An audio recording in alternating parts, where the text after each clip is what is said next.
attending my daughter's wedding reception. I presented my name at the gate, but the staff seemed perplexed. Sorry, your name is not on the list. Shocked, the first turned to my ex-wife. She smirked. Did you honestly believe you were invited? Strangers are not allowed. I smiled gently.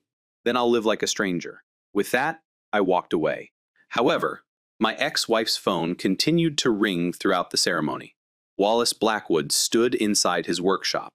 The fragrant aroma of freshly cut cedar permeates the air. He rubbed his calloused hands across the smooth surface of a handcrafted jewelry box. The elaborate vine pattern etched along its edges had taken weeks to complete. Inside, he had written a simple greeting to Lillian, my best creation. Love, Dad. Wallace, the owner of Blackwood Custom Furniture, had established a reputation for creating legacy pieces that told tales. His enormous stature, wrinkled visage, and prematurely gray hair, at 45, made him appear older than his years.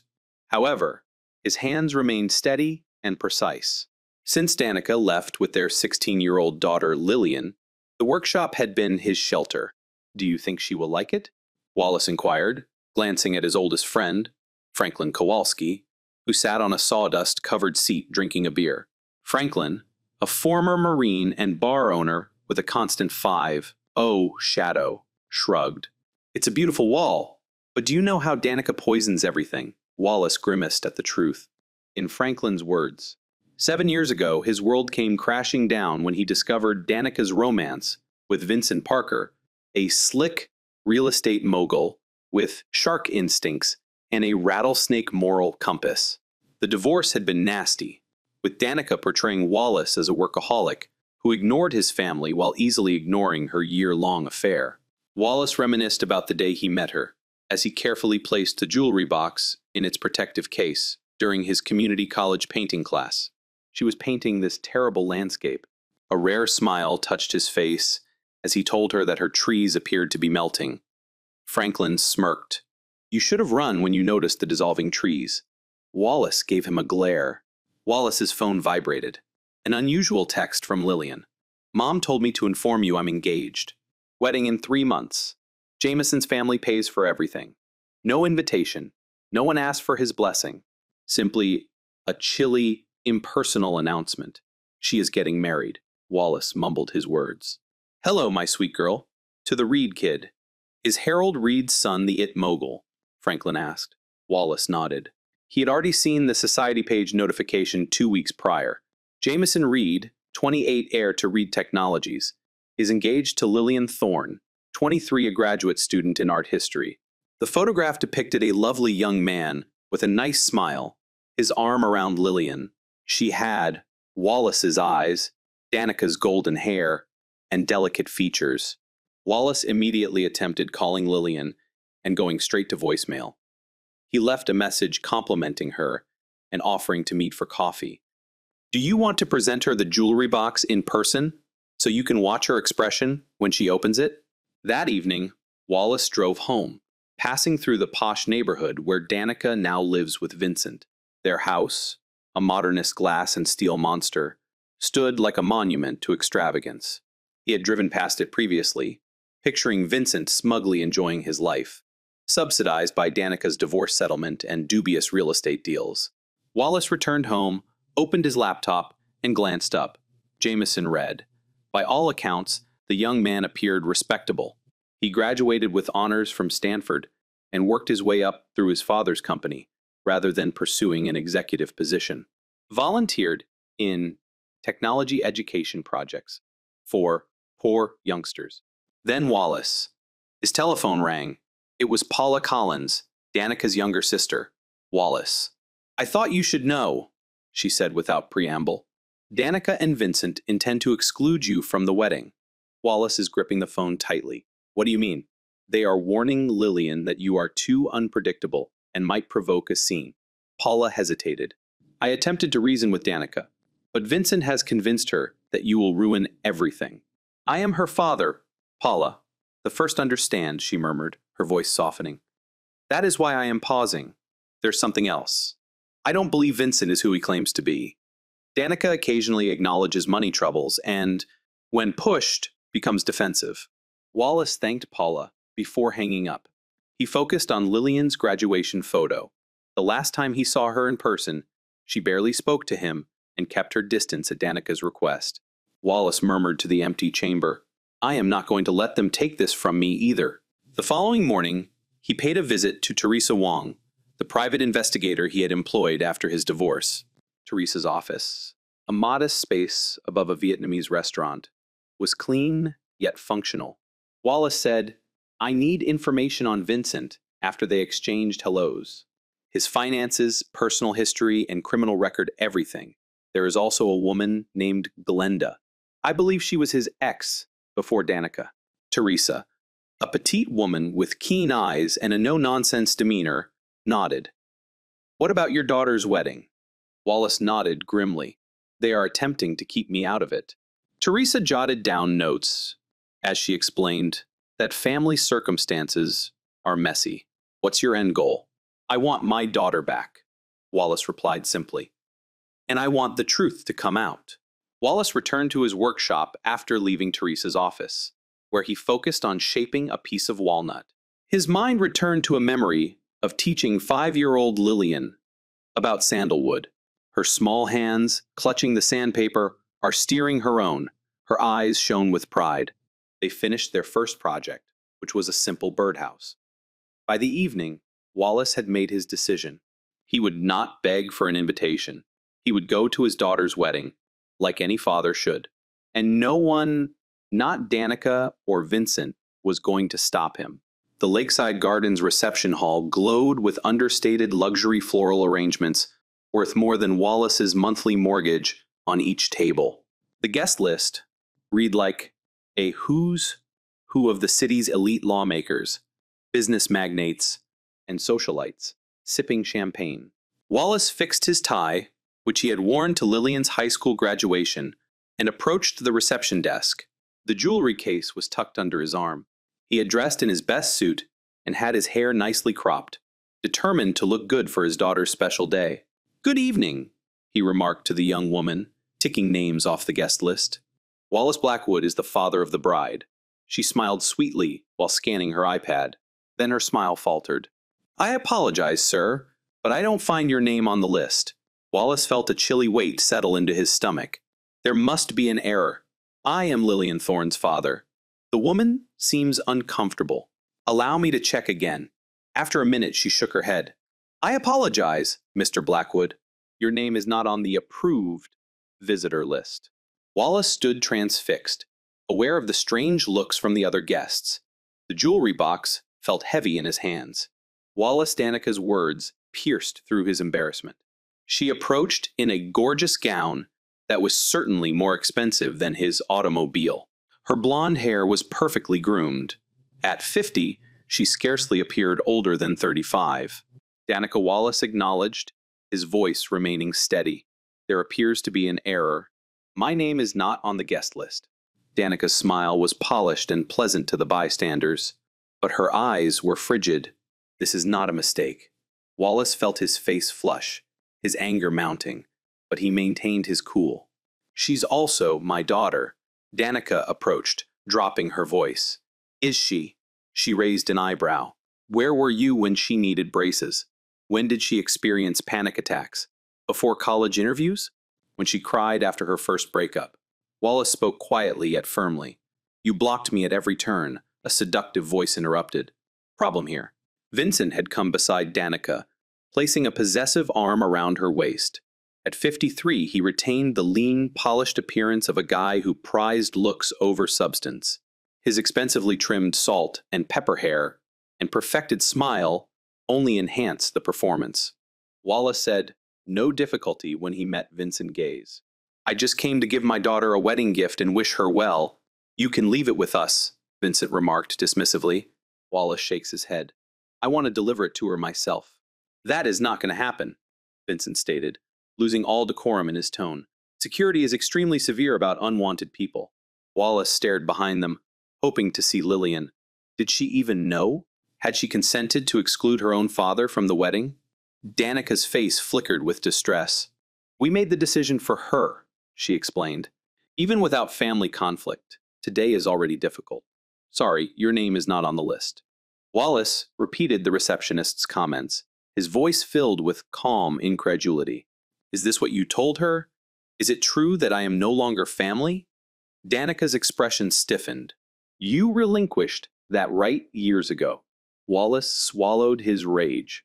He refused to give them the gratification of seeing him break. Instead, he stared directly at Danica. Did you honestly believe you were invited? Strangers are not welcome, she continued, her voice harsh. Vincent stepped nearer, his demeanor oddly intimidating. You listened to my wife. You aren't welcome here. Wallace felt a sense of peace. He put the jewelry box on the reception counter. Make sure she gets this, he said with respect. He turned and went away without saying anything else, disregarding the comments and curious eyes of the other visitors outside. He took a long breath of chilly evening air. His hands are trembling slightly. Wallace ignored the valet, who watched him with concern. He had parked his pickup across the street, expecting that he might need to leave quickly. As he sat in the driver's seat, he gazed at the dazzling venue within. His daughter was celebrating one of the most important days of her life, and he wasn't allowed to be present. His phone received a text message from an unknown number. Mr.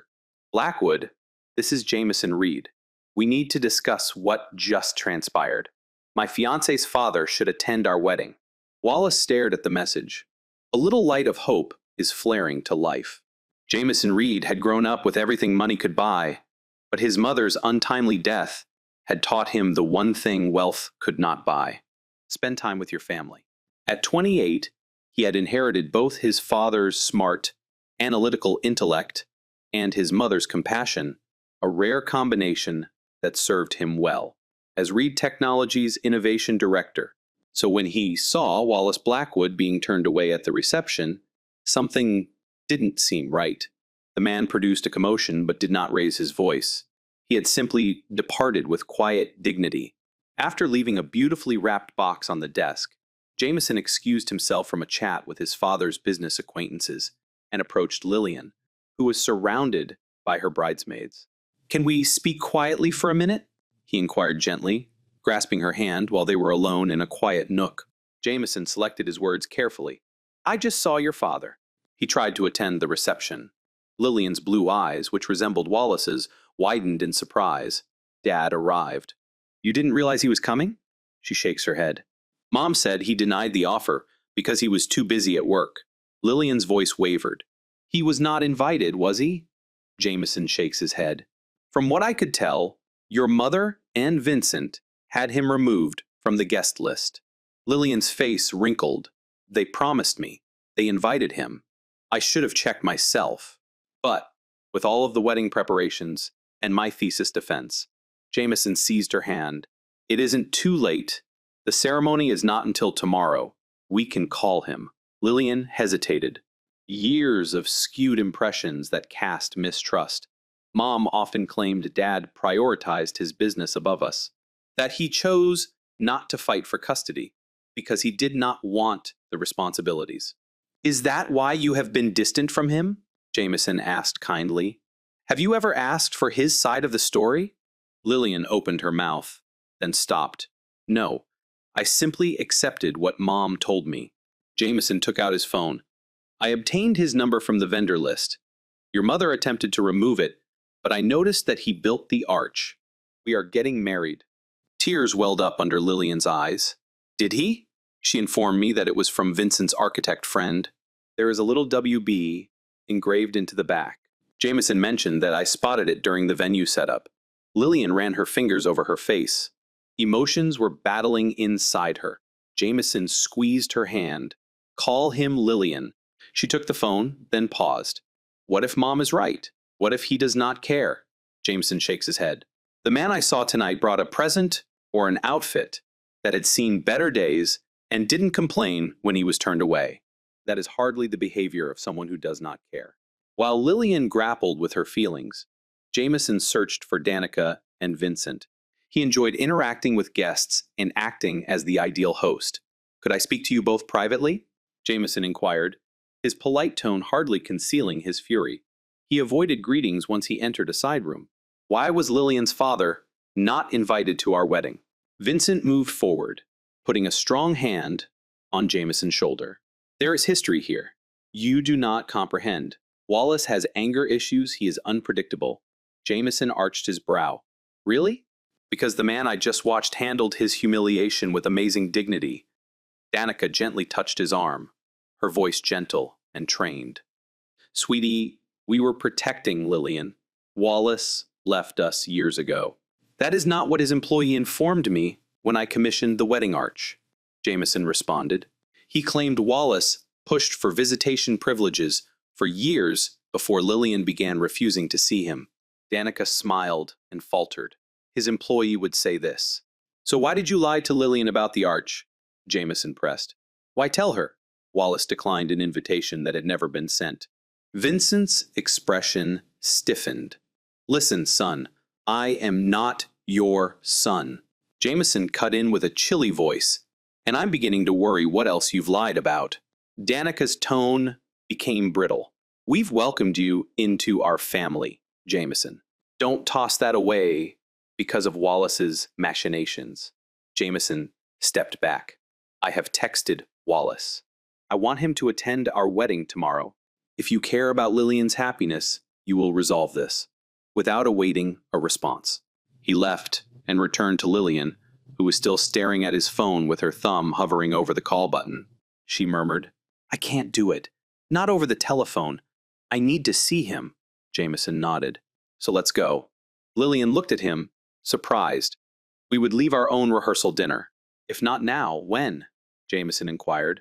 Meanwhile, Wallace sat nursing a drink at Franklin's Bar and Grill, telling Franklin and Marcella Russo, the owner of the vintage furniture store adjacent to his workshop at 43, about his humiliation that night. Marcella carried herself with the confidence of a lady at ease in her own flesh. Her dark hair was stained with silver. Her brown eyes were filled with anxiety. Marcella remarked, You should have let me come with you. I would have given Princess a piece of my mind about plastic surgery and played right into their hands. Wallace reacted by shaking his head. Vincent would have loved nothing more than for me to create a scene. Wallace halted in mid-sentence as the door to the bar opened. Lillian stood at the entrance, Jameson beside her. Both were still dressed in formal clothing from the rehearsal supper. Franklin nudged Wallace. Incoming. Wallace stood as Lillian approached. He took in his daughter's golden hair, blue eyes, and her mother's exquisite chin. She had matured into a lovely young lady in the years they had been apart. Dad, Lillian said, her voice soft. Lillian, Wallace responded, unsure what to say next. Jameson moved forward, offering his hand. Mr. Blackwood, I'm Jameson Reed. I'm really sorry for what occurred tonight. Wallace shook the younger man's hand, noticing his firm grip and direct stare. Call me Wallace. An uneasy hush ensued. Marcella broke it with her signature bluntness. I'm going to get Franklin to help me inventory the bar, she said, hauling a reluctant Franklin away. Left alone with the young couple, Wallace motioned toward the booth. Would you like to sit? They slid into the booth. Lillian perched uneasily on the edge of her seat. I didn't realize you weren't invited, she blurted out.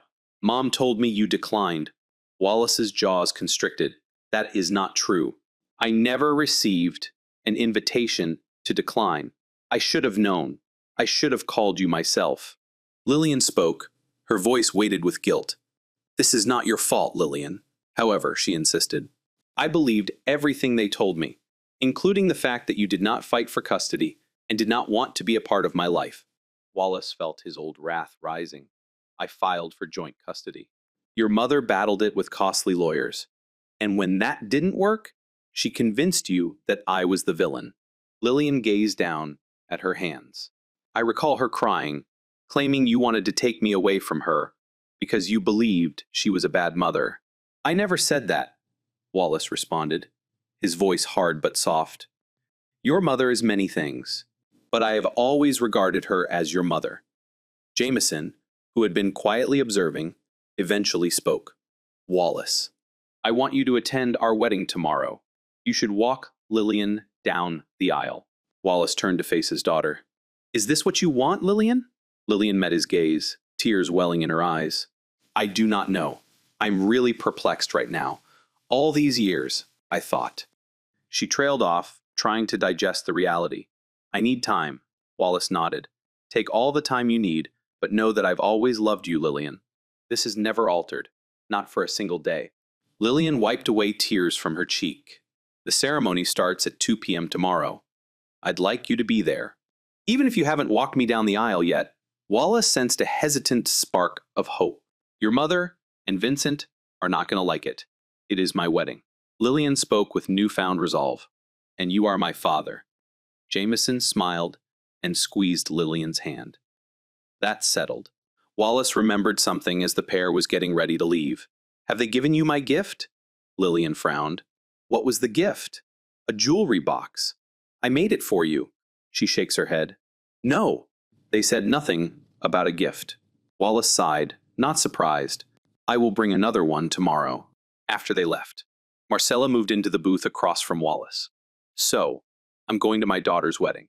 Wallace replied simply. Marcella grinned and raised a glass to second opportunities. Wallace clinked his glass against hers, but a lingering doubt persisted. Danica and Vincent had been fighting to keep him away for years. They would not stop now, only because the groom intervened. Danica's name flashed across the screen as his phone chimed. He let it ring twice before responding. Her voice was quite controlled. Jameson says he's invited you to the wedding. That's correct. If you care about Lillian, you will decline. Your presence will simply make her unhappy on her special day. Wallace gave a sour laugh. That is unusual. I recently chatted with Lillian, and she did not seem displeased that I was attending. Danica's voice became nasty. You were always adept at manipulating her. Vincent and I have spent years keeping her safe from your influence. Is that how you define lying to her? Wallace asked calmly. We did what was necessary. The lie. Stop immediately, Danica, he demanded forcefully. I am attending my daughter's wedding. If somebody makes a scene, it will not be me. He finished the conversation and looked up to see Marcella observing him. Her look was a combination of anxiety and admiration. You okay? She asked. Wallace breathed slowly. Tomorrow is going to be interesting. Do you want a backup? I clean up nicely. She offered with a sneer. Wallace examined the offer and nodded. Actually, I believe I would. He came to a realization while driving home that night, something he hadn't experienced in years. Hope. Fragile, vulnerable, yet unquestionably present. St. Augustine Episcopal Church stood as a symbol of ancient money and tradition. The stone facade gleams in the afternoon sunlight. Inside, the rows were packed with the city's elite. Their quiet words echoed through the high ceilings. Wallace and Marcella slid in silently, taking seats toward the back. Wallace sported a new charcoal suit, purchased that morning at Marcella's request. If you're going to the lion's den, she remarked, at least appear like the better lion. Dressed in a rich green gown that matched her olive skin, Marcella squeezed his hand. You're good. Wallace nodded as his heart beat. He held another jewelry box, identical to the first and wrapped in silver paper. Several people cast glances in their direction. Wallace recognized several of the people from previous business functions while whispering behind their programs. People had been hearing Danica's and Vincent's version of events for years. Marcella whispered, There's quite a crowd. Half of them appear to be here more for networking than the wedding. Wallace confirmed the Vincent circle, business associates, political relationships. He collects individuals much like trading cards. The organ began playing, signifying the beginning of the ceremony. Wallace watched as Jameson entered with the minister, who appeared confident in his tailored tuxedo. Harold Reed, Jameson's father and best man, followed a tall, dignified man with the same gentle gaze as his son. Then the bridal march began. Wallace held his breath. Lillian appeared in the back of the chapel on Vincent's arm, dressed in a stunning ivory lace gown. Wallace experienced a deep ache of anguish in his chest. He should have walked her down the aisle, not the man who had destroyed his family. Lillian searched the gathering as she walked, halting when she saw Wallace. She gave him a faint, unsure smile that made his heart tighten. The ritual went with rehearsed perfection. When the clergyman inquired, "Who gives this woman permission to marry?" Vincent responded smugly, as did her mother and I. Made Wallace's jaw tighten. Marcella placed a comforting hand on his arm as the newlyweds exchanged their first kiss. Wallace blinked away unexpected tears. Despite everything, watching his daughter happy brought him bittersweet joy at the celebration. Wallace and Marcella were placed at a table away from the wedding guests. Danica made a final, petty gesture.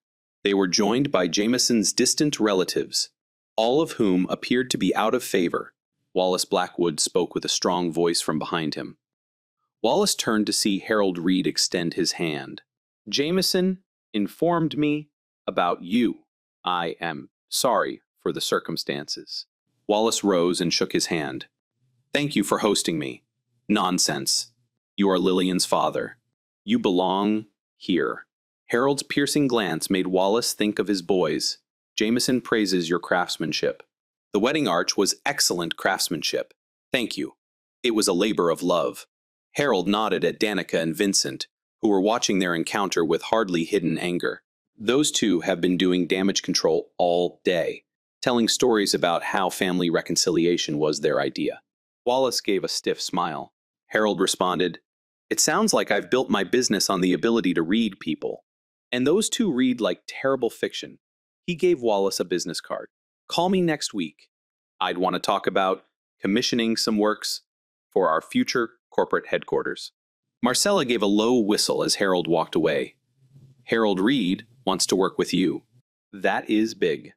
Wallace admitted that it was probably just sympathy, but he nonetheless carefully pocketed the card. The DJ announced the father-daughter dance. Wallace watched Vincent lead Lillian to the dance floor. The sight struck him as a physical blow. A familiar voice interrupted his thoughts. Wallace Paula Collins stood beside the table, looking uneasy in her bridesmaid dress. "Can we speak quietly in a quiet section of the venue?" Paula talked fast. "Danica is outraged that you're here, but I did want you to know. Lillian came to me last night with inquiries regarding the divorce. For the first time, I asked real questions." Hope flared in Wallace's chest. "What have you told her?" "The truth. That Danica was unfaithful. You fought for custody until Lillian began refusing to see you." She hesitated and looked around uneasily. "There is something else. Vincent is in financial problems. I overheard him argue with someone about payment deadlines." Wallace. His brow wrinkled. "Do you have any idea what kind of trouble this is?" Paula shakes her head. "But this is serious. Danica has been liquidating her investments, and they have listed their holiday property in Sedona." Wallace assimilated the information. "Thank you, Paula. I should have spoken up years ago," she admitted, regrettably. "It wasn't appropriate given what they had done to you." Wallace spotted Vincent looking at them with a cunning expression as Paula went away. Wallace turned to Marcella and explained their chat. "So Vincent might be going bankrupt," she mused. "That would explain their desperate need to connect with the rich, as well as their determination to keep me away." Wallace introduced one variable over which they had no control. The event proceeded to be an elaborate occasion, complete with gourmet cuisine and free-flowing expensive liquor. Wallace kept his distance from Danica and Vincent, focusing on the rare opportunity to be with his daughter. His opportunity came when Lillian reached their table during the meal. "Dad," she replied cautiously, "I'm delighted you arrived." Wallace stood. "You look stunning, Lillian." An uneasy quiet fell between them. Years of separation have created an almost tangible barrier. Lillian finally exclaimed, "The arch is amazing. Jameson informed me that you made it." "I did. It was an honor." Lillian hesitated. "I wish." She drifted off and took a breath. "Mom saved every card and gift you sent me. She said you stopped trying to contact me years ago." Wallace's chest ached with a familiar rage, but he kept his voice calm. "I never stopped trying, Lillian.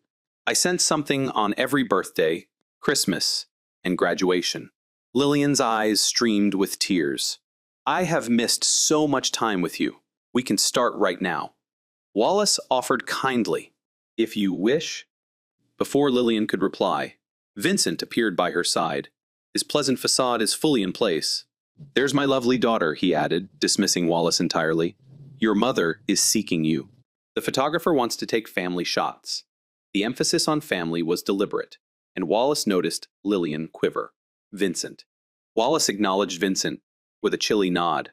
Congratulations on having such an accomplished son-in-law. Vincent's smile was weak and didn't reach his eyes. Jameson is a fine young man from a good family. Lillian deserves the relationships she has, the type of connections you require. You mean, Wallace said quietly. Vincent's expression stiffened. Wallace, enjoy the celebration. It's the closest you'll ever come to being a part of this family again. Dad is a member of my family. Lillian interjected. Surprising both men, I want him in the family photos. Vincent's face turned red. Lillian, your mother will not comprehend. She'll understand perfectly fine. Lillian spoke strongly. It is my wedding day, Vincent. I get to choose who appears in my photographs. Wallace followed his daughter, feeling Vincent's attention on his back in the photo area. Danica's face turned pale as she spotted Wallace and Lillian approaching. What's he doing here? She hissed at her daughter. I want Dad in the family photos, Lillian said firmly. Absolutely not, Danica snapped. What has he done after all of this, Mom? Lillian challenged.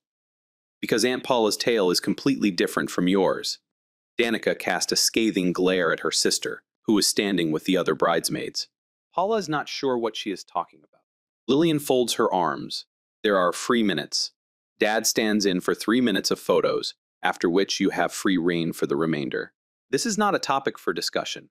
Danica gave up on poor Grace and positioned herself as far away from Wallace as possible in the group shots. The photographer, feeling the tension, worked swiftly as Wallace stepped back. Reed approached him again after taking the photographs. He noticed a lot of family turmoil going on. Wallace gave a sardonic smile. You could argue that Jameson prioritizes family above anything else, Harold continued. Young's loss of his mother taught him that he will not accept anyone who attempts to disrupt blood relations. Your son is a terrific man, he is, Harold agreed. And he chose your daughter, which speaks well of her. Despite the two's efforts, his gaze sharpened. He nodded to Danica and Vincent. They've worked hard to portray you as some sort of monster. Wallace lifted his eyebrow. They have been chatting to you. Vincent approached me months ago when Jameson and Lillian first received serious pitches for investment prospects. Used their connection as an ending. Harold's look was one of dislike. I do not mix family and business in that way. Before Wallace could react, the glasses clinked, signaling the start of the toasts. He saw Vincent take the microphone and play the part of proud stepfather with practiced charm. His speech was full of meaningless cliches about family and love, sentiments that Wallace found hollow. When the formal dances began, Wallace stood near the bar, watching Lillian and Jameson move together. Her face was beaming with glee. Can I have this dance? Marcella arrived beside him and extended her hand on the dance floor. She examined his face. You appear to be plotting something. Wallace denied that he was conspiring, just thinking. His glance shifted toward Vincent, about his financial struggles, his intense desire to communicate with the Reeds, and the tales they told Lillian. His jaw stiffened. They took years from me. Years have passed, and I have never been able to reconnect with my daughter. So what happens now? Marcella asked. Wallace met her gaze, his expression quiet yet determined. Now I know exactly what Vincent is hiding, and I make sure Lillian is aware of everything. Across the room, Vincent watched them dance, his expression calculating. Danica sipped her champagne, her immaculate mask slipping just enough to expose her nervousness underneath. Wallace is getting too near, Vincent said to Lillian. To the Reeds, Danica said. It's one day. Following this, we will be able to control the situation. Could we? Vincent's voice had an edge. Your daughter is beginning to ask questions. Harold Reed just spent 10 minutes talking to your ex-husband. This may completely unravel everything. Danica tightened her grasp on the champagne flute. What do you want me to do? Make a scene At my daughter's wedding. Of course not. Vincent spoke smoothly. However, after this is over, we must permanently contain the harm. As the evening came to an end, Wallace and Lillian exchanged a brief, awkward goodbye embrace. Lillian suggested we get coffee sometime. Wallace, his throat clenched from emotion. That would be very nice. On the way home with Marcella, Wallace felt a mixture of optimism and determination sink into his chest. They didn't win, he said gently. No, Marcella agreed. But they're not finished fighting. Wallace nodded grimly. Neither am I. Wallace sat in Teresa Wang's office a week after the wedding, going over the data she had accumulated on Vincent Parker. He's been cautious, Teresa added, patting the thinnest folder. He pays his taxes and has no criminal record. He appears to be the epitome of a good citizen, but Wallace prompted. However, his business dealings are interesting. She opened a considerably thicker folder. Parker Development Group has formed and dissolved 6 separate LLCs over the last 5 years. Each one exists for just long enough to complete a project before disappearing. Is this illegal? Not necessarily, Teresa responded, although it's a common strategy to hide money or avoid liability. She gave Wallace a set of financial statements.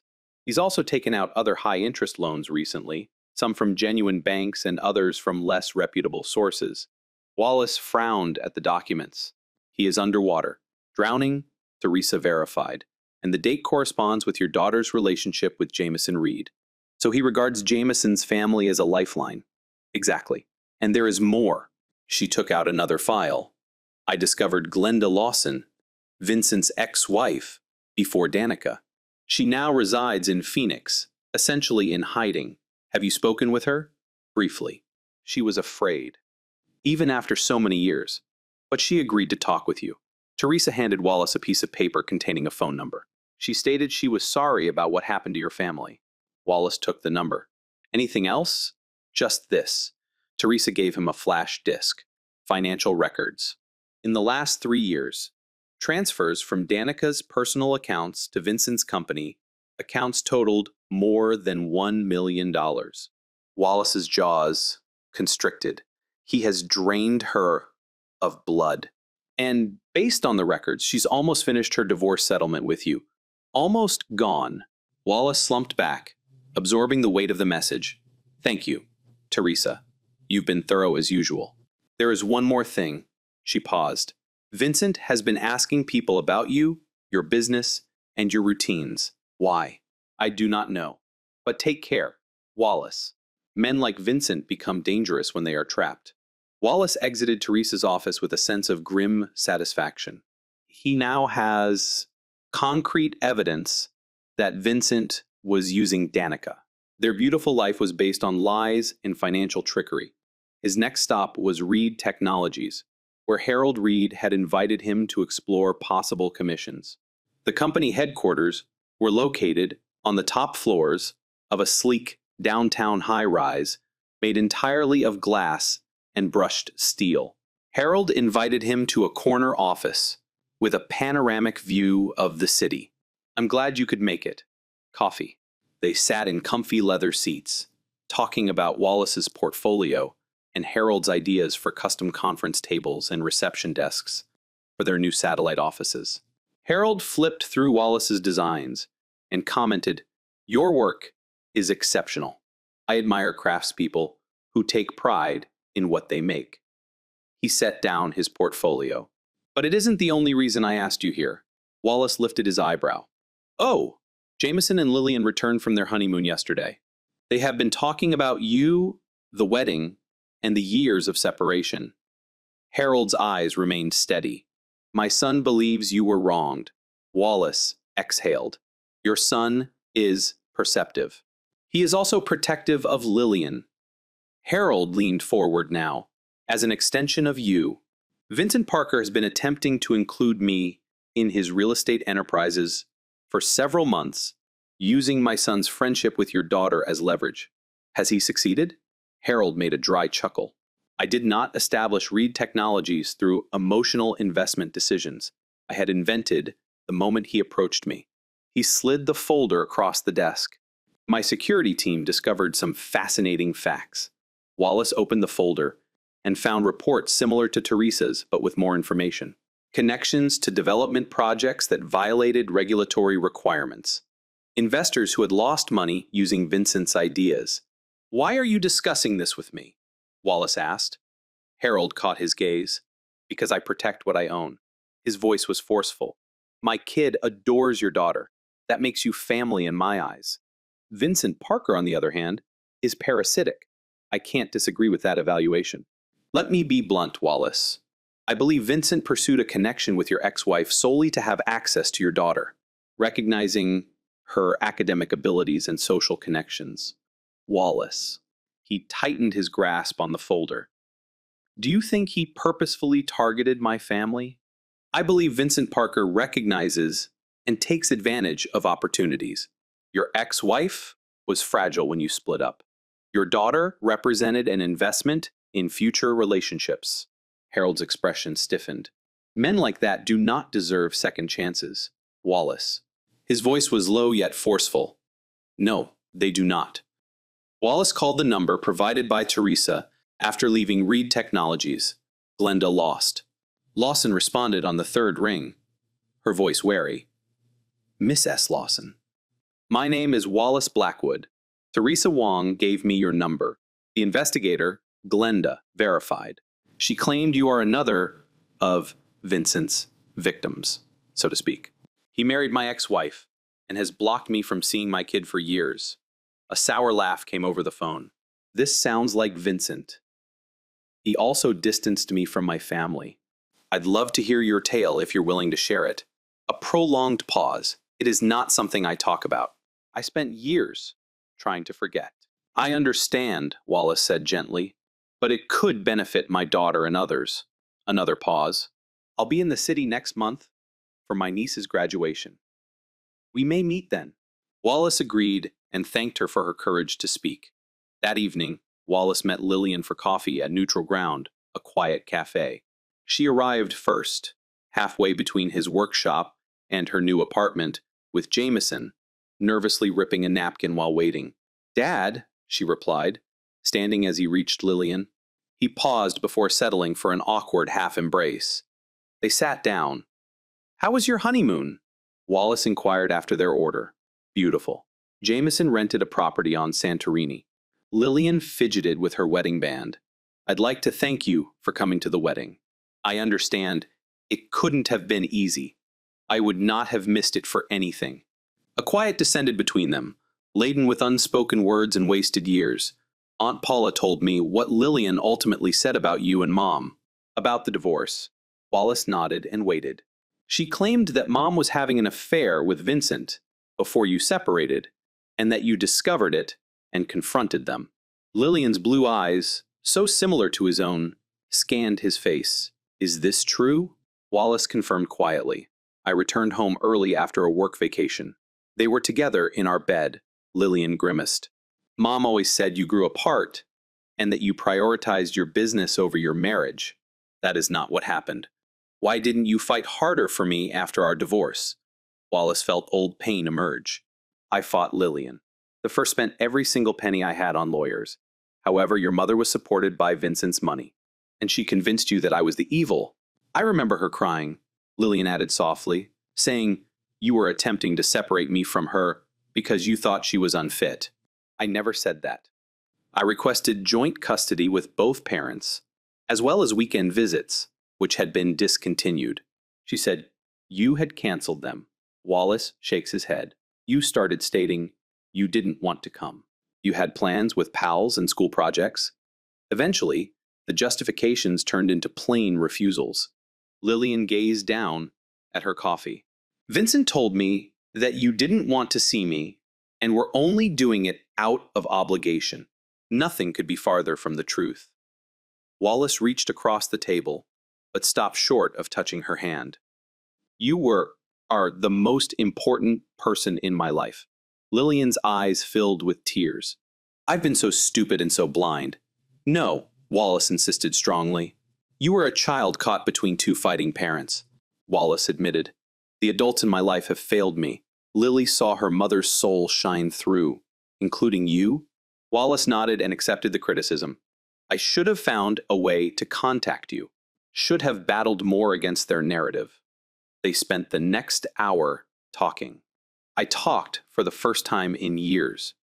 Wallace took pains not to condemn Danica. Instead, he focuses on his own emotions and experiences. He didn't mention Vincent's financial issues or his conversations with Harold Reed. Those revelations can wait. As they prepared to depart, Lillian hesitated. Jameson and I are hosting a housewarming celebration next weekend. Would you like to come with Marcella? Wallace experienced a burst of hope. That would be very nice. Mom and Vincent will be present, Lillian warned. It could seem weird. If you can manage awkward situations, I can too. Lillian grinned, a real smile that spread to her eyes. Then it faded slightly as Wallace observed her walk away. He experienced both triumph and trepidation. The wall between them was starting to collapse. But Vincent and Danica would not give up their power without a battle. His phone vibrated with a text from an unknown number. This is Harold Reed. Are you available for supper tomorrow? We need to talk about our joint problem. Wallace texted back. His acceptance deepened, and his resolve hardened. It was time to go from defense to offense. The downtown steakhouse radiated ancient money and power. For decades, its wood-paneled walls and leather booths have served as a venue for political meetings and corporate mergers. Wallace arrived to find Harold Reed already sitting in a quiet corner booth. I hope you don't mind the place, Harold added, as they shook hands. I believe it is beneficial to conduct chats like these, where they will not be overheard. Wallace observed Harold's solemn expression. That sounds sinister. It may be. Harold requested scotch for both of them before proceeding. I received some unsettling information. Vincent Parker has started asking inquiries about you, about your business and personal lives. Wallace was not startled by Theresa's warning. Do you have any clue why? My sources believe he's searching for leverage. Something to discredit you, Lillian. Alternatively, worse could happen. Harold's expression was grim. Men like Vincent do not surrender gracefully. Wallace. They fight dirty when cornered. Their drinks arrived, and Harold waited until the waitress left before proceeding. Vincent contacted one of my executive vice presidents yesterday. He was offered a ground floor position in a new development project. When pressed for information, he mentioned receiving investments from Jameson's father-in-law. Wallace raised his eyebrows. He is using my name, implying your involvement? Yes. Creating a connection that does not exist. Harold sipped the scotch. This is a popular strategy. Use respectable names to give illicit businesses some credence. Wallace's son murmured. Indeed, but there is more. Harold leaned forward. According to my security staff, Vincent met with some unsavory persons yesterday. Men having ties to loan sharks and debt collectors. Wallace recalled Theresa's conclusions regarding Vincent's high-interest loans. He is desperate. Men are hazardous, Harold stated. I have taken steps to protect Jameson and Lillian. I recommend that you do the same for yourself. What kind of measurements? Security systems? Cameras? Becoming aware of your environment. Harold spoke in a straightforward manner. I don't think Vincent would use physical violence himself, but he might hire someone who would. Wallace's jaw tightened as he absorbed the information. I appreciate your warning. Consider it both professional civility and personal concern. Harold swirled the scotch. My son is genuinely concerned for your daughter. Her happiness is linked to yours. The remainder of supper was spent talking about business and family, discovering common ground in their love of craftsmanship and concern for their children. Wallace thought he had gained more than a business connection when they parted ways. The next morning, Wallace arrived at his workshop to find the door open. Within, mayhem awaited him. The furniture was wrecked, the tools were dispersed, and the supplies had been damaged. Someone had cut back off and jagged lettering onto his workbench. Franklin arrived just minutes after Wallace's call. Jesus Christ, he mumbled, assessing the devastation. Who did it? Wallace responded bitterly. make a wild guess. While on the phone with the police, the responding cops took photographs and dusted for fingerprints. But Wallace had little faith that they'd find anything useful. This was not a random break-in. It was a message when Wallace delivered his statement. Marcella raced in, her face pale from worry. "Are you okay?" Franklin called me. "I am fine. The workshop isn't." Marcella scanned the wreckage. Her expression hardens. This was Vincent, very likely. "You should press charges. With what evidence?" Wallace motioned around. "There are no witnesses, no cameras." The cops left, pledging to enhance patrols in the area. Wallace, Franklin, and Marcellus stood amidst the debris of Wallace's livelihood. "What happens now?" Franklin inquired, before Wallace could respond. His telephone rang. "Dad." Lillian's voice was tense with emotion. "I just heard about your workshop. Are you okay?" "I am all right, honey. Just some property damage." "This is dreadful. Do you know who did it?" Wallace paused. "The cops are conducting an investigation." "Was this Vincent?" Her straightforward question stunned him. "Why would you assume this?" "Because I've been asking questions, Father, about the past, regarding Mom's finances. Vincent was upset when he discovered I had been talking to Aunt Paula. Her voice fell, and I discovered something in their house yesterday while gathering up some old photo albums." Wallace. His hold on the phone intensified. "What did you find?" "Financial paperwork, including transfers from Mom's accounts to Vincent's enterprises. Hundreds of thousands of dollars." Wallace closed his eyes. "Lillian, be careful. Do not confront them with this." "Too late." Her voice was shaking. "I questioned Mom about it last night. She became defensive. Said I was invading their privacy. And Vincent, he was intimidating. I've never seen him like that." "Wallace." His worry grew. "Where are you currently?" "At work. Am fine. Dad." She paused. "Jameson's father has provided security. He suspects Vincent is desperate." Wallace breathed slowly. Harold was correct. "Vincent is in financial turmoil, and he sees your relationship with the Reeds as his salvation. So he kept us apart for all these years because he was scared you'd interfere with his plans." Lillian's voice crackled. "He used you," Wallace confirmed. "Gently used by both of us." "Your mother too?" "Very likely." Following the end of the call, Wallace examined the carnage around him. Vincent's determination had hardened, and his tactics had shifted from manipulation to intimidation. The time for prudence was over. "I need to make some calls," he told Franklin and Marcella, beginning with Theresa Wan. Wallace had already placed security cameras in his house and workplace that evening. Franklin offered to remain in the guest room for added security. Marcella contacted a legal acquaintance who specializes in restraining orders. Everyone recognized that proving Vincent's involvement in the vandalism would be tough. Then Wallace's phone vibrated with a text from Lillian. "Housewarming is still scheduled for Saturday. Security will be present. Please come." Despite the circumstances, Miss S. Wallace felt a flicker of satisfaction. Vincent's desperate attempts to manage the situation were backfiring, bringing Lillian closer to him rather than driving her away. The following day provided unexpected help. Harold Reed arrived at Wallace's workshop with 2 security professionals. They improved the basic system Wallace had installed by adding motion sensors and emergency buttons. When Wallace objected to the expense, Harold just answered, "Consider it an investment in my future grandchildren." Wallace said that you are quite confident about your grandchildren. Harold smiled. "Jameson and Lillian are already discussing it. He desires a large family." Wallace's determination was fueled by the prospect of grandchildren and being present in their lives from the start. He refused to let Vincent take his future as well. Saturday evening has arrived. Wallace and Marcella traveled to Jameson and Lillian's new penthouse residence. Both dressed casually but appropriately for the housewarming party. "Prepared for this?" Marcella inquired as they parked. Wallace nodded grimly. "As I will ever be." The penthouse was magnificent.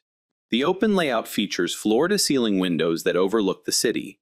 Approximately 30 attendees mingled throughout the area, many of whom were familiar from the wedding. Jameson welcomed them heartily at the entrance. Wallace, Marcella, I'm glad you could make it. Then, dropping his voice, he said, Fair warning, Vincent and Danica are here. Security is keeping an eye on them. Wallace nodded his thanks as he examined the room. He noticed Danica by the bar, who appeared tense, despite her flawless cosmetics and designer clothes. Vincent stood across the room, courting a group of men. His pleasant facade is fully in place. Lillian approached and hugged Wallace and Marcella. Thank you for attending. I understand this must be awkward. Wallace promised her that nothing would keep him away. The celebration continued with the strained civility of individuals trying to avoid confrontation. Wallace distanced himself from Danica and Vincent, preferring to reconnect with his daughter and learn more about her new spouse. The uneasy balance was disturbed as Vincent, several beers in, approached Wallace near the windows. Are you enjoying yourself? Vincent inquired, his tone deceptively nonchalant, portraying the attentive parent after so many years. Wallace kept his voice even. I've always been dedicated to Vincent. You just tried extremely hard to conceal that truth. Vincent grinned, but did not raise his eyes. Accidents occur frequently in woodworking workplaces. Wallace. Fingers are missing, and machinery is malfunctioning. This is truly tragic. Is this a threat? Just an observation. Life is unpredictable, Vincent replied, drinking his whiskey, especially when people are unsure about their place. Wallace said calmly, My place is with my daughter. Something you've tried to avoid for years, for a good purpose. You aren't worthy of her. Vincent's mask slipped, revealing the scorn that lurked behind a small-time furniture manufacturer posing as an artist. You could never provide for Danica in this way. I'll never be able to give Lillian the opportunities that I've created, Wallace replied quietly. Like draining her mother's accounts to fund your failing businesses. Those types of opportunities. Vincent's face stiffened. Wallace, you're out of your depth. Walk away while you still can. For what? Wallace, move closer. You'll vandalize my shop again. Attempt to frighten me. Vincent's voice lowered to a sinister whisper. I dismantled your family once. I can do a lot worse now. Before Wallace could react, Jameson appeared next to them. Is everything okay here? Vincent's mask fell back into place. Just catching up. Wallace actually stated that his patient snapping at Vincent was threatening me again. Jameson's expression hardened. Is this true, Vincent? Of course not. Vincent scoffed. Wallace is being dramatic. He gave a contemptuous laugh. Maybe there was too much wine. I do not drink wine, Wallace spoke plainly. And I'm not imagining the threats. My workshop was destroyed, and you spent years turning my daughter against me. Vincent's face reddened with rage. You are delusional. He turned to face the security guard stationed around the flat. This man is creating a scene. He should be eliminated. The security guard approached. But instead of accompanying Wallace out, he gazed at Jameson. Is everything all right, Mr. Reed? Jameson nodded. Wallace stays. Vincent. I believe you and Danica should go. Vincent's expression cracked.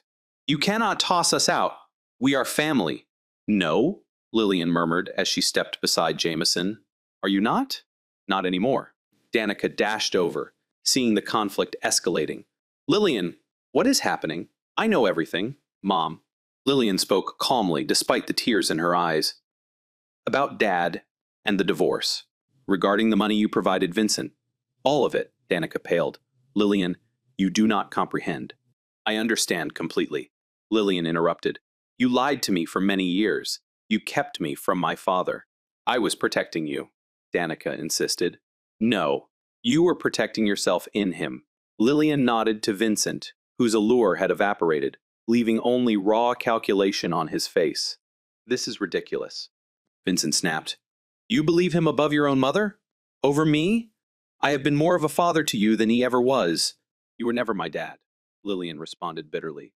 You were the one who helped destroy my family. Silence fell across the entire room. All eyes were focused on the unfolding scene. Vincent looked around and realized he'd lost control of the situation. Come on, Danica, he snarled, grasping her arm violently. These ungrateful kids can play house without us. They stormed toward the exit. Vincent turned around for one last shot. This is not over, Wallace. Definitely not. After they left, Lillian broke down, the weight of the confrontation finally getting to her. Wallace paused, unsure of his position, until Jameson offered him a little note. She needs you. Wallace moved forward, throwing his arms around his daughter as she wailed. 7 years of manipulation and deception. Lillian finally broke through the layers of her emotions. Wallace muttered gently. It's all right, Lillian. The first day I'm here now. The celebration quickly emptied, with attendees making awkward excuses to leave. Only Wallace, Marcella, Jameson, Lillian, and Harold remained. Well, that could have gone better, Jameson spoke dryly. Pouring beverages for everyone. Harold shakes his head. Everything went as it should have. Vincent revealed his true colors. Wallace cautioned, he's dangerous. Especially now that he's desperate. That's why I've assigned full-time protection to each of you, Harold explained. And why am I here? The legal team has been preparing documents of his financial misconduct. Lillian looked up in amazement. Have you? Harold nodded. Vincent stepped over the line when he threatened Wallace and destroyed his shop. I will not allow such behavior toward my family. Family? Lillian echoed softly, looking at Wallace. Yes, Harold confirmed. We're all together. That is Vincent's worst dread, that we unite against him. What should we do now? Marcella asked. Wallace exchanged looks with Harold. They share an unspoken understanding. Wallace added that we should prepare for anything he tries next.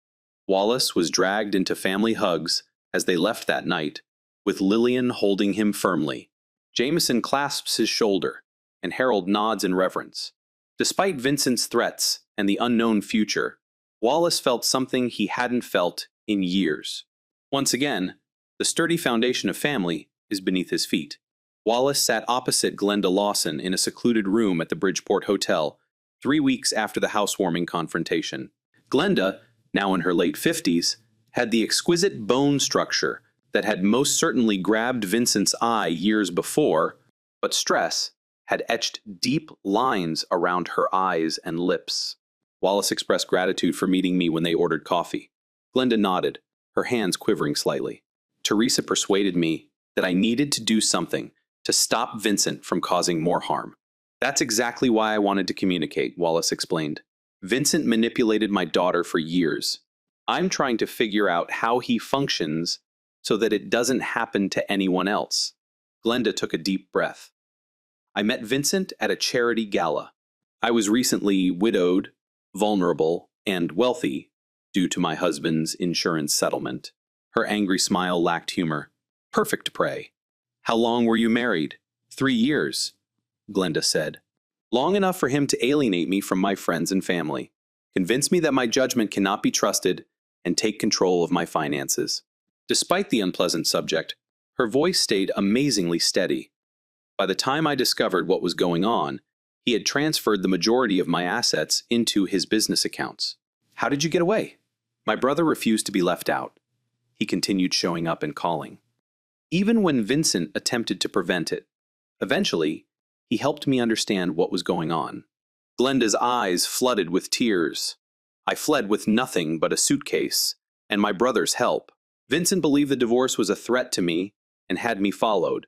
Wallace leaned forward. Has he ever become physically violent? Glenda hesitated. Not explicitly, but something would happen. An automobile with faulty brakes and a gas leak in my apartment. Nothing could ever lead back to him. Of course. Wallace experienced a chill. How did it end? My brother hired a private investigator who discovered evidence of Vincent's escapades during our marriage. We used it as leverage to ensure a clean break. There are no alimony claims from either side. Was that the last you heard from him? Glenda nodded. Until he remarried your ex-wife. And I saw the notification on the society pages. I attempted to warn her anonymously. Wallace sighed. I doubt she ever received the letter. Probably not. Glenda agreed. Vincent would have intercepted it. Has he threatened you? She inquired, observing Wallace's reaction. My workshop was vandalized. Clear warning to back off. Glenda didn't seem surprised.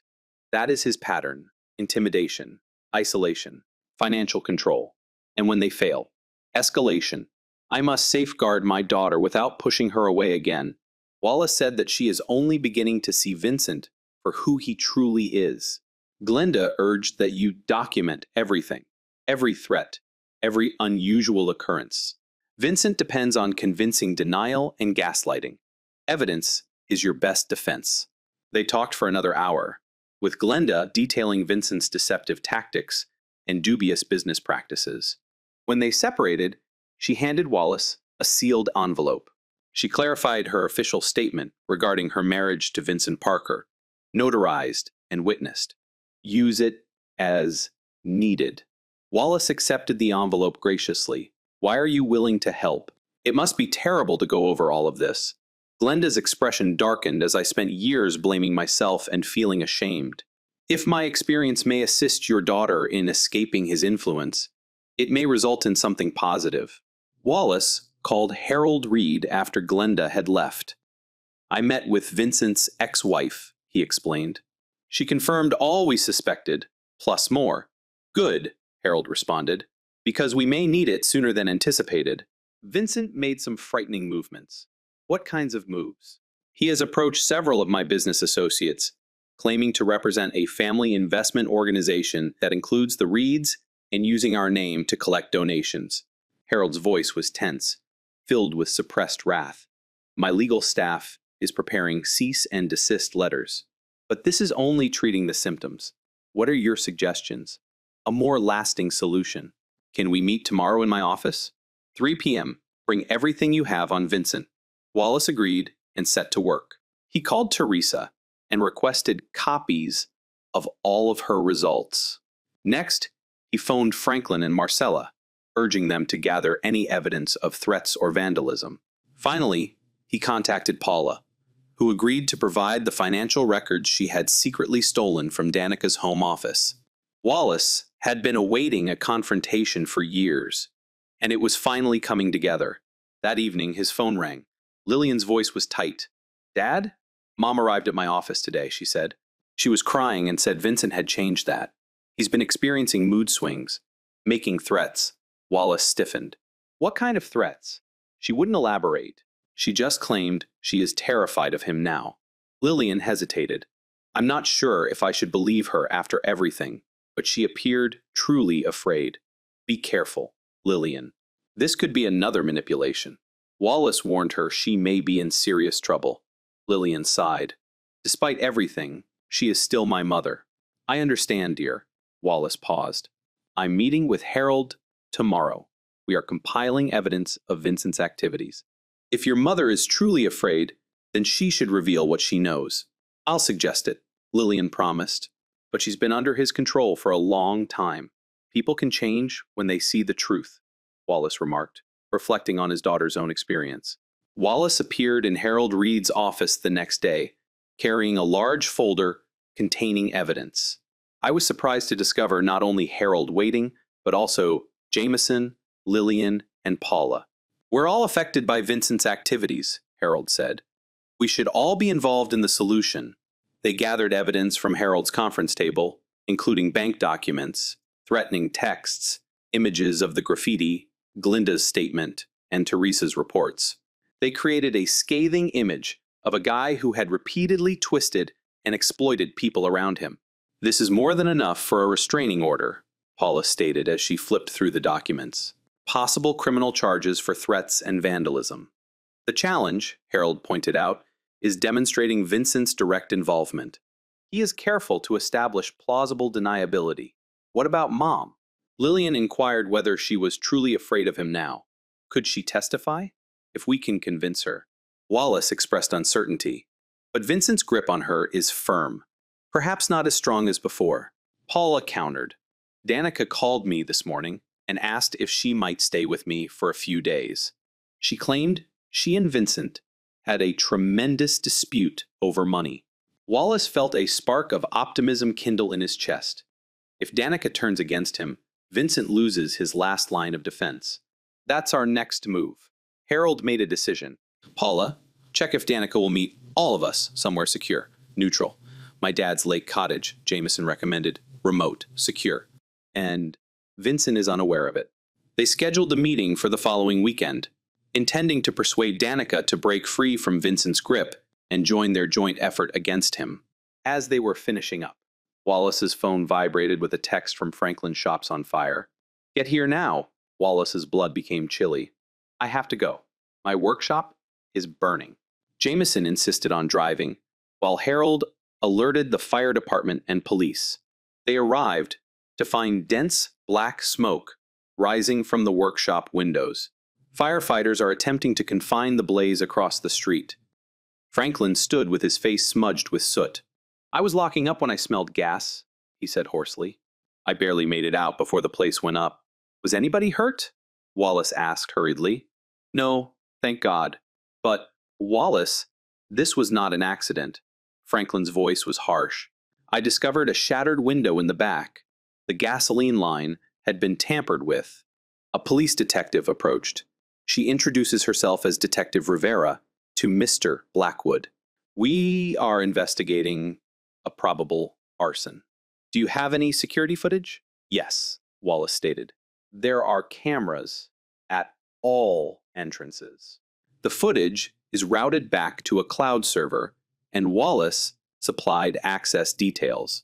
Harold made calls to arrange for more security for everyone engaged in expediting their plans to confront Vincent that night.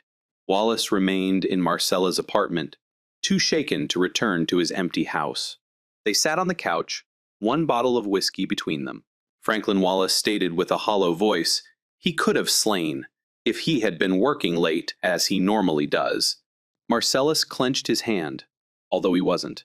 "And now we know how far Vincent will go." Wallace nodded grimly. "No more waiting, no more collecting evidence. It's time to put an end to this." The next morning, surprising news arrived early.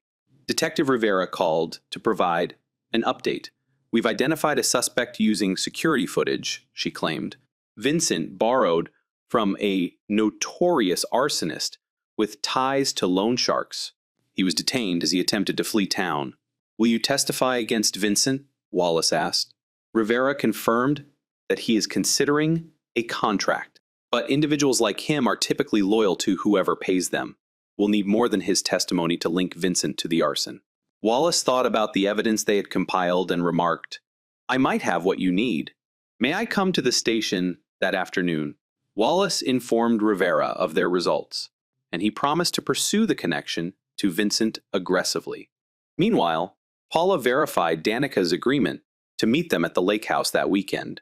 "She's afraid," Paula said. "Vincent is said to have been unpredictable and threatening. She is staying with me till the meeting." Everything was falling into place, but Wallace remained cautious. Vincent had shown himself dangerous and unpredictable.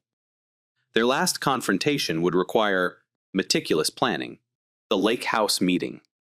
Harold arranged for competent protection at the lake house. 2 professionals searched the property for surveillance equipment and established a perimeter.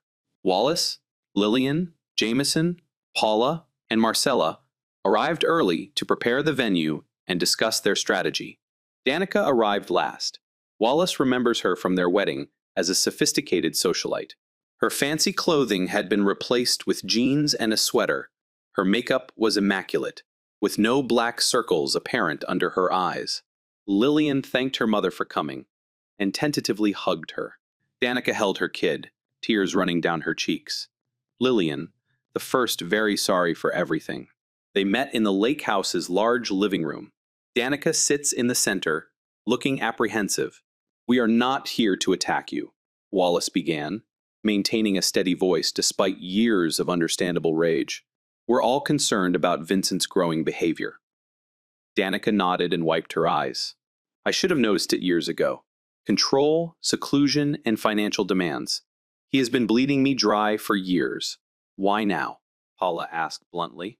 "What has changed? What about the wedding?" Danica admitted seeing Wallace there and witnessing Lillian reconnect with him. "Vincent grew obsessed with preserving control, and when his most recent development project failed, he blamed me for not donating enough funds." She stared directly at Wallace. "He admits to having vandalized your workshop. So it was a warning, Wallace explained coldly. When that didn't work, he set the fire. Danica nodded. Fresh tears fall. He was inebriated and talking about how he'd solved the situation. That's when I discovered what I had allowed into our lives, Harold remarked. We need your help. Your testimony, together with the evidence we've acquired, will help us put Vincent away for a long time. He will murder me, Danica whispered hesitantly. Not if we act first, Wallace promised. We can end this together. For the next 2 hours, they laid out what they knew. Danica filled up important gaps by divulging facts of Vincent's financial fraud, threats, arson, and long history of abuse dating back to Glenda. Vincent had forced her into it. She secretly taped chats on her phone. I'll testify, she finally added, her tone firmer for Lillian. Vincent stole from me over the years. As they were about to leave, Wallace found himself alone with Danica for the first time in years. I do not expect forgiveness, she added calmly. What I did to you and our family, it's unforgivable. Wallace examined the lady he had once loved, noting both the familiar and the stranger she had become. We all made mistakes, he said. No, Danica shook her head firmly. My actions were deliberate. I was hurt, angry, and ready to hurt you back, using Lily in that manner. Her voice cracked. I will regret it until the day I die. Wallace could feel the years of rage loosening their grip. Not forgiveness. Not yet, but perhaps the beginning of comprehension. Help us stop, Vincent, he asked. That's all I'm asking right now. Danica nodded, determination supplanting her trepidation. I promise. Wallace felt a sense of grim satisfaction wash over him as they drove back to the city. Wallace's showdown with Vincent was imminent, and this time he would not face him alone. The trap was set with great precision. Harold Reed's legal team had completed a thorough dossier exposing Vincent's fraudulent operations, which was ready for submission to the district attorney. Detective Rivera had developed a solid case linking Vincent to the arson, supported by financial documents that traced payments to the apprehended suspect. Danica had given audio recordings demonstrating Vincent's involvement in vandalizing Wallace's workshop and issuing direct threats. All that remained was the ultimate showdown, which would give Vincent one more chance to surrender before the entire might of the law fell on him. The meeting was scheduled at Harold Reed's office with the intention of discussing a family investment opportunity. Security would be present, but inconspicuous. Detective Rivera and 2 officers were waiting in an adjacent conference room. Wallace arrived early. Tension coiled in his stomach. This moment had been years in the making, the opportunity to finally make Vincent responsible for what he had wrecked. Nervous? Harold asked. I joined Wallace by the windows. Wallace stated that he was concerned. Vincent is cornered, which makes him deadly. That is why we have security, police, and a sound strategy. Harold gripped Wallace's shoulder. This concludes today. One way or another, Jameson and Lillian arrived next, followed by Paula and a visibly distressed Danica. They convened in Harold's office for a last review of their roles. Danica would lead the discussion, providing Vincent with evidence and offering him an option. Surrender calmly or face the full repercussions. Vincent came at precisely 2 p.m. He entered Harold's office with his usual assurance.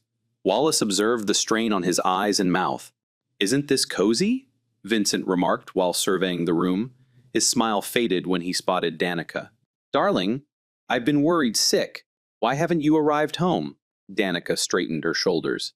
Because I am terrified of you, Vincent. Vincent's expression darkened before he smoothed it into false concern. Afraid of me? Danica, what has gotten into you? His glance shifted around the room before focusing on Wallace. What lies have they been telling you? Harold said. No lies, as he stepped forward. Just facts. Please have a seat, Vincent. Keep standing. I prefer standing. Thank you. Please explain why my wife has disappeared and why I have been asked to this intervention. Danica drew a steady breath. Vincent, we know everything. Financial fraud, threats to Wallace, vandalism, and arson. Vincent laughed and shook his head. Arson. You have all lost your minds. We have proof. Wallace spoke plainly. The person you hired to burn down my workshop has been arrested. He's speaking with the police for the first time. Uncertainty flickered across Vincent's face. I don't know what you're talking about. Harold pushed a button on his desk. A tape played Vincent's alcohol-slurred voice boasting to Danica about teaching Wallace a lesson with fire. Vincent's face turned pale as his own words filled the room. That has been edited. He snapped when the recording was over. Harold said calmly, taken out of context. The full version has already been submitted to the police, along with financial documents linking you to arsonist statements from previous victims, as well as verification of your dishonest business operations. Vincent's charm faded, to be replaced by cold calculation. So, this is a shakedown. What do you want? Money? I promise you that I have outstanding counsel. This is not a negotiation, Lillian stated, her voice steady. This is an opportunity for you to do the right thing. For once, Vincent turned to face her, his demeanor softening in a well-practiced portrayal. Lillian, sweetheart, I've always wanted what's best for you, she retorted. You manipulated me against my father for years. I know the truth now, Vincent. All of it. His meticulously built facade shattered. He turned to Danica, his voice tightening. You are ungrateful. After everything I've done for you and Lillian, all you've done is utilize us. Danica interrupted, finding strength in the people surrounding her. You distanced me from my family and turned my daughter against her father. Drained my accounts to help fund your failed enterprises. You wanted the lifestyle, Vincent growled. I offered the house, cars, and social prestige. At what cost? Wallace disrupted my relationship with my daughter Danica. Financial security, others' safety. You resorted to arson and intimidation. Vincent's gaze shifted to Wallace. His eyes were filled with pure anger. You. It's all because of you. If you had just kept away and accepted that Lillian was no longer yours. She was always mine, Wallace interjected quietly. Regardless of what falsehoods you told her, Vincent launched. But security was speedier. They apprehended him immediately, detaining him just as Detective Rivera arrived with 2 uniformed officers. Detective Rivera's voice came out with finality. Vincent Parker, you've been arrested for conspiracy to conduct arson, criminal threats, vandalism, and financial fraud. You have the right to be silent. As Rivera continued to recite his rights, Vincent's fight began to fade. He glared furiously around the room. His eyes lingered the longest on Danica. You're going to regret this. He spat as the officer put shackles on his wrists. All of you? No one replied. They simply watched as the cops led him away. When the door closed behind them, there was a profound hush in the room. Years of manipulation, dishonesty, and dread had culminated in this single moment. Justice is finally served. Danica burst into tears, and Paula moved to her side to soothe her. Lillian stood paralyzed in place until Jameson softly drew her into his hug. Wallace and Harold exchanged a gloomy but satisfied look. It's over, Harold remarked quietly. The arrest is only the beginning, Wallace cautioned. There will be trial testimony, but he cannot harm any of us anymore, Lillian said, her voice steadier now. That is what matters, Wallace nodded. He felt the weight of the past 7 years crush down on him. They had won, but Vincent could not repair the damage Vincent had inflicted. Some wounds would take far longer to heal. Later that evening, the group met at Jameson and Lillian's apartment for a subdued, solemn celebration. Vincent's arrest was already being covered in the news as part of a larger probe into his unscrupulous business operations. The DA believes they have a good case. Even without our testimony, Harold reported following a phone call. But with Danica and the financial records, he won't be able to avoid prosecution. Danica, calmer but still subdued, sat near Paula. I'll testify to whatever they need, she responded. This is the least I can do. Wallace, across the room, watched her with surprising pity. Danica has been both a victim and an accomplice to Vincent's plans. She had been duped, but she had also decided to believe the worst of him. When they were alone for a time, Wallace asked, What will you do now? Danica seemed shocked by the question. I don't know, she said. The house will have to be sold to pay off debts. The majority of my investments are gone. She gave a faint, sorrowful grin. I suppose I'll start over at 50. It is never too late. Wallace spoke, reflecting on his own journey back from the brink. Danica mumbled to Lillian, "It's too late for some things. I stole several years from her. From you. We cannot change the past." Danica sighed. "No, we cannot. But I want you to know that I am sorry. Not only did Vincent turn out to be a monster, but I also did something terrible. I was hurt by using Lillian against you and poisoning her psyche. I was bitter, but it is no justification." Wallace nodded, acknowledging her remarks. He was not ready to forgive. Not yet, but maybe someday. Lillian approached Wallace as the night was winding down. "Could you help me with something, Dad?" She led him into a little study off the main living area, where hundreds of unopened packages, birthday gifts, Christmas presents, and graduation cards were neatly piled on a table. "I discovered these in Mom's storage unit last week," Lillian exclaimed, her voice full of sorrow. "Everything you've sent me throughout the years. She withheld them from me, but she did not discard them." Wallace stared at the collection. Physical evidence of his efforts to stay connected. Cards were written with affection, gifts selected with care. All of them are unseen. Until now. I assumed Lillian hesitated. "Maybe we can open them together if you want." Wallace swallowed the lump in his throat. "That would be very nice." They sat side by side, gently unwrapping 7 years of forgotten memories. Every card was read aloud. Each gift was unwrapped with care. Wallace described the reasoning behind each choice. The silver bracelet for her 16th birthday, inscribed with a special saying from the first edition of her favorite childhood book, was intended for her college graduation. The hand-carved chess set commemorated her master's degree completion. By the time they got to the last package, they were both crying openly. Wallace drew Lillian into a tight embrace. "I'm very sorry, Father," she whispered into his shoulder. "You have nothing to apologize for," Wallace reassured her. "You were a child trapped in an adult war. But I do believe them. I should have questioned it. I should have reached out to you."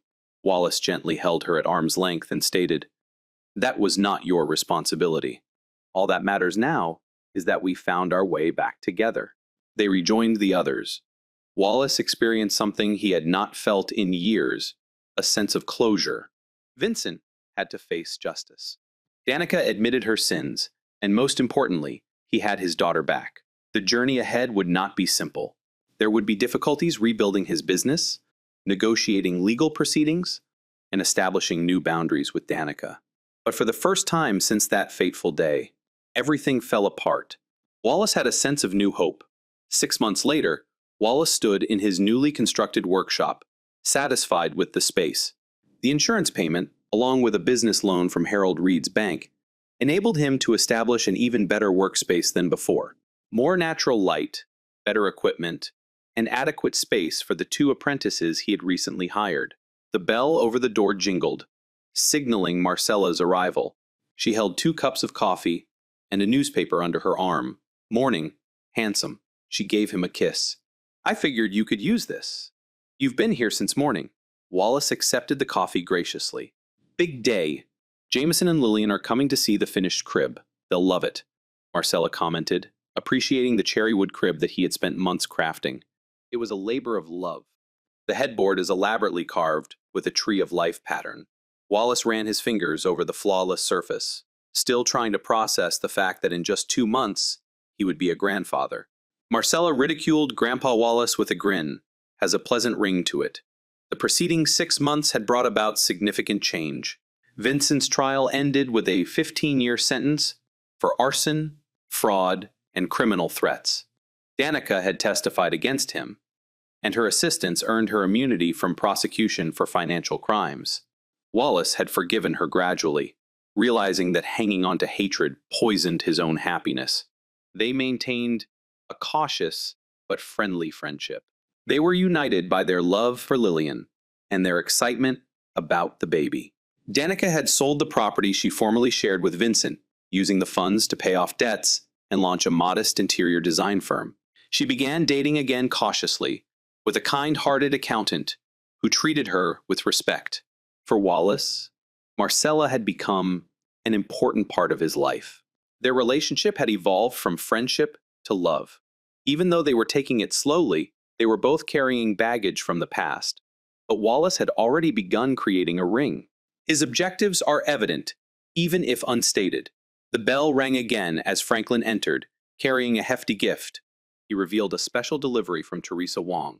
Wallace discovered a framed newspaper story announcing Vincent's imprisonment, along with a note from Teresa. Justice is served. I thought you'd like this as a souvenir. Franklin grinned. Should we hang it up? Wallace shakes his head. There's no reason to dwell on the past. This chapter is now closed. His bond with Harold Reed has become even deeper in recent months. The elder guy had become both a mentor and an ally, offering business advice and commissioning handmade furnishings for Reed Technologies offices around the nation. Their friendship has grown beyond their children's marriages, built on common values such as workmanship, ethics, and family. At midday, Lillian and Jameson came. Lillian's pregnancy was increasingly impossible to ignore. Her expanded belly was an obvious indication of the new baby they were preparing for. Wallace cautiously held his daughter, still amazed at how natural and simple things had become between them, something that had, before, seemed impossible to regain. Let me see it, Lillian murmured enthusiastically, heading towards the sheet-covered cot with a little smile. Wallace removed the cover, displaying his creation. The cherrywood shone with numerous coats of hand-rubbed finish. The exquisite carvings are detailed but child-safe, with every edge rounded and smoothed. Lillian gasped and ran her palm over the Tree of Life carving. It's perfect, Father. There's more, Wallace explained, demonstrating the hidden features. A drawer underneath stores extra blankets, a lockable rocking mechanism that may be converted into a toddler bed. As the baby grew, Jameson whistled with awe. You have thought of everything. Thank you, Wallace, he said with genuineness. It means a lot to us. Wallace just smiled. This is what grandfathers do, build things that are made to last. After thoroughly inspecting the crib, everyone headed next door for lunch, Wallace noticed. Lillian winced slightly when she sat down. Pain, he inquired with worry. Lillian nodded. The doctor says it's typical. Only 2 more months of this. Wallace recalled that your mother had the same issue while she was pregnant with you.